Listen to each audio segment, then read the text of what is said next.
So I was reading an article about the state of healthcare and the need for universal healthcare in South Africa, yabo. And it seems as a nation sabhajiseka bafethu, yabo. Particularly by developed nations, ngoba we're losing doctors to developed nations such as Canada, France, Britain, and the US. Yangithola?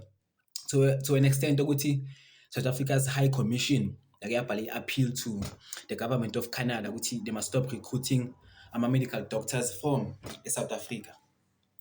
However, Leo appeal was unsuccessful considering ukuthi in some provinces in Canada, 1 in 5 of their medical practitioners are from South Africa. Yangithola? So the issue developed nations is not just isolated to South Africa. It's like a continental issue. Yangithola? Considering ukuthi eMozambique 75% of medical doctors are trained eMozambique awekho eMozambique manje. 70% of doctors trainer eAngola awekho eAngola, and 59% of doctors trainer eMalawi, I mean awasekho naseMalawi. Yangithola? Last year, as a continent, the three main producing countries of doctors, which is Nigeria, Egypt, and South Africa, we lost 65,000 doctors to Lama developed Western nations. And in South Africa, again, one medical doctor is equivalent to 1,200 individuals. Yabo? So we might have lost like 65,000 doctors, mara it's not just 65,000 people. Yangithola? So it's not just 65,000 people. Yangithola? Considering ukuthi okay, we lost doctors to developed nations. Ne? However, even that domestic, we have like a two-tier healthcare system. Yabo? The public healthcare and the private healthcare. Yangithola? Public healthcare serves 80% of the population, while the private healthcare serves 17% of the population. Was considering ukuthi i-public abubhara lathi nesiyakhona vele serves the majority of the population, one would assume ukuthi we have a bigger budget.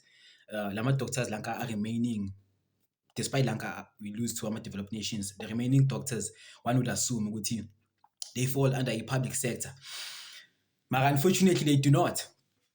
Considering ukuthi 79% of doctors in South Africa are in the private sector, which is very, very unfortunate, Buffett, meaning we're left with only 20%, 21% to be precise, 20% of doctors in the public sector. A sector is over 80% of the population. By default, like it's absurd. And so, okay, not despite medical doctors, okay, private sector has more doctors. Do we maybe perhaps have a bigger budget, one would assume?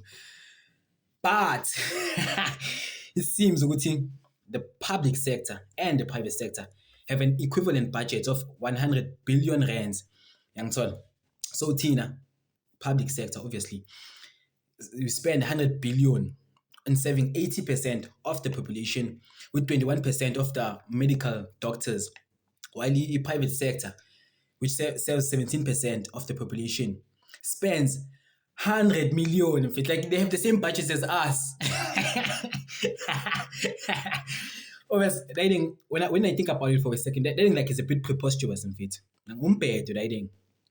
Hence, the ANC or the ANC under Cyril Ramaphosa has taken a socialist stance by implementing national health insurance. The national health insurance is a policy or an act proposed that every citizen in the Republic of South Africa have access to healthcare. Even though it was implemented and proposed by the ANC, however, the concept of universal healthcare has long existed in South Africa. Even during apartheid, around 1940, a Klugman report was proposed that every citizen of the Republic of South Africa should have access to healthcare despite race. Back then it was race, obviously. Despite race, gender, without any discrimination. So manje, 2025, we are still discriminated against, not based on race, but because of class. Classism is a problem. Why should Karl Marx? So